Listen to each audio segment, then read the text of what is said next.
Hey folks, welcome back to another Sakuraco unboxing. The May 2022 theme is matcha and mochi, as someone who is not a fan of matcha. As always, I'm not sponsored by these people, I'm just doing this for fun and because I like sharing.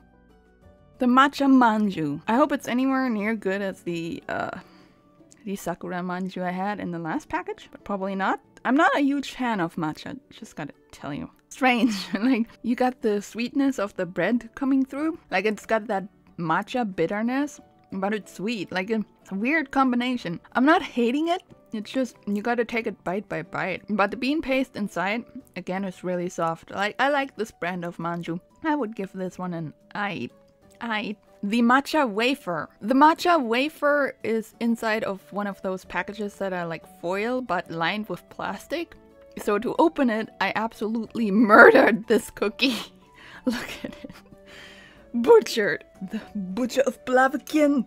It looks like the sakura wafers we already had in a package with that thin layer of sakura between a waffle. So I think it's gonna be the same, just matcha. This cookie has like an overwhelming eggy flavor. It's like kind of salty, like a salty egg. So you get a hint of that cream on your tongue, like the creaminess, but most of this cookie is overtaken by the salty, eggy flavor that the wafer has. It isn't bad. I like this cookie. Yeah, you can just eat it like nom nom nom nom. It's not sweet or anything like overly sweet like most of these bean paste things are and stuff.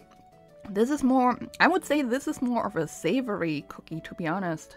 Using a specialist flour from Gunma, these light and crispy wafers sandwich rich and slightly bitter matcha cream. Maybe it's the flour. The Hojicha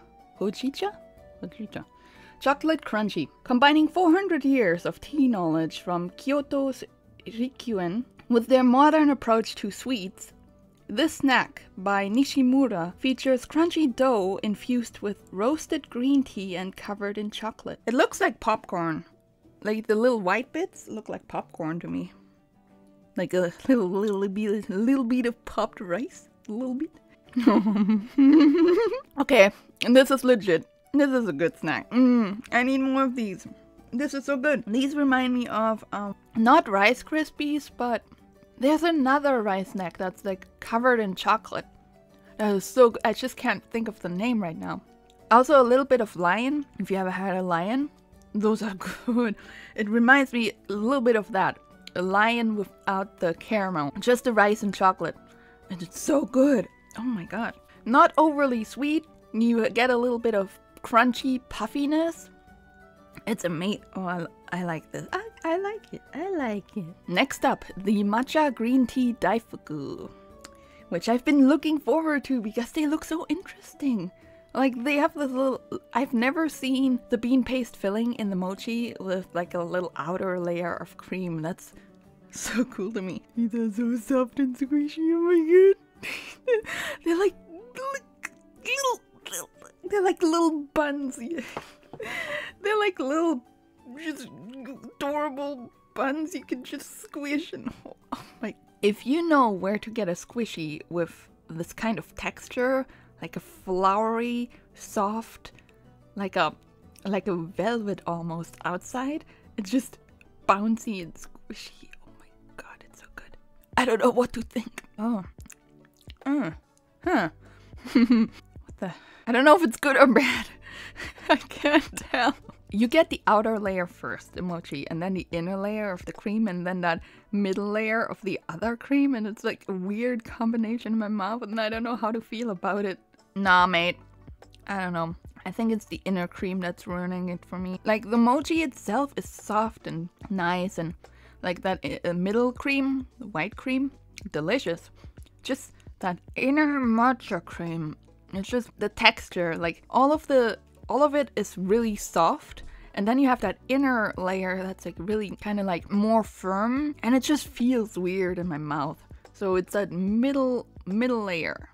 It's that innermost matcha layer that's ruining it for me. It's not as sweet as the Sakura Daifuku. I'll give it that. It's not as sweet. But as I mentioned in my last video, I do like to freeze my mochi because I like frozen mochi better because they're more firm, and I like firm, like crispy stuff more than soft snacks. Then we have the sweet potato kanten. It tastes a bit like honey. This is something I think I could see myself making a tea and then putting it in the tea, letting it melt maybe? I don't know. I don't eat sweet potato, so maybe I don't know what sweet potato tastes like really. Sorry, I'm the worst Thanksgiving guest. Then we have the hojicha mochi. A rare find outside of Japan. Experience the comforting taste of hojicha with this smooth mochi. The rich flavor pairs well with a cup of light tea, wrapped in edible oblate. This is just mochi in not mochi form, not in a bowl. It's really sticky, guys. Oh my god. I'm just gonna eat it with the oblate because you can't unwrap it otherwise because it's so sticky. When I unwrapped it, it almost felt like unwrapping an energy bar, like one of those protein bars that you see. This tastes like an energy bar mochi. It's not as soft as the daifuku, like not as pillowy and stuff. It's more firm. Almost tastes like chocolate a little bit. I don't think it's sweet at all, actually. Well, just a tiny tad. Just like the faintest amount of chocolate. Imagine that flavor. And that's what it tastes like. It's good. It's good that it isn't as wobbly as I'm used to mochi, like unfrozen mochi being. Then we have the apricot kuzumochi. As we all know in this channel by now, I do not like jelly, so I am going to skip these. Probably tastes like apricots. I mean, it's apricot. And then we have the burdock arare. I'm a fan of arare, so this is a healthy staple of Japanese diet for centuries. It's often hailed as a superfood. Try its subtle earthy flavor with this crunchy arare. Burdock is what? I don't know. Burdock is a plant native to Japan that is now found all over the world. The root is eaten as a food. The root, leaf, and seed are used as medicine. Burdock contains chemicals that might help fight bacteria and swelling. In traditional Chinese medicine, it's used to get rid of toxins and as a blood purifier. Huh, okay. I honestly didn't know what burdock is. TBH. Not gonna lie. Alright. Here goes. Tastes a little bit potatoey. And then as you keep swallowing, the saltiness kicks in. Like the sourness. A little bit salty sour. And then it starts to taste like a little bit onion-ish. A little bit. Just a little bit. When I say that, I mean like it's subtle. And the wafer itself, the yarare itself, was a bit... I don't know if it's because I haven't eaten this in like a while. I don't eat all this the day I get it because I'm not an animal. I try to save it over the month until the next package comes. And maybe they've gotten stale as they've been sitting here. But this one was like not as light and fluffy as I'm used to my arare being. This one was more like stale, like a stale potato puff. The matcha bread is kind of sweet, but you taste the bun more than the actual matcha, but it felt really satisfying to pull apart. Yeah, like you can see the seams and just pull it apart like that. The matcha Baumkuchen was moist. It's very intense green tea. Like there was a subtle bitterness and dryness to it, while also being like really moist and crumbly, like it crumbled in your hand. It was so moist, like they just packed tea in there. It was surprisingly okay. I'm not one for the bitterness of matcha. I'm not a matcha person, but it wasn't bad. Then we had the Nishio matcha pie, folded into 432 layers before baking. This crispy pie has rare Nishio matcha worked into its dough, a delicate balance between sweet and bitter. This treat is perfect with tea or even coffee. Lots of layers. You can see all the layers, and the outer crust had like a sugary crust. It looked like mold at first, But then I was like, wait, this is a dry snack.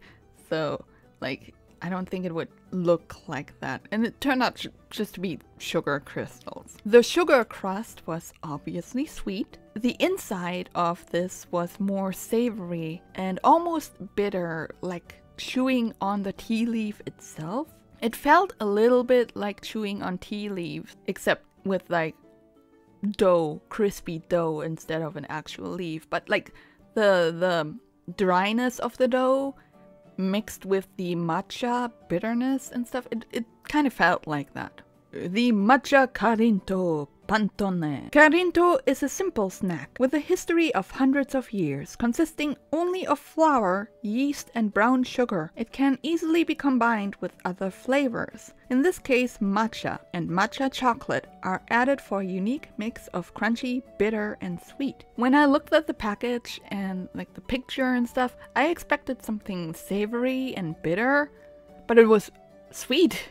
I didn't read the description before I ate it, so I was really surprised that it was sweet. And it almost tasted like a cinnamon stick or like some kind of Christmas cookie. Bitter or anything at all. It was like almost like a Christmas cookie. It was weird to me. It looks like a savory snack, but it's so sweet. The arare croutons. Definite S tier. Oh my god, love it. Give me more.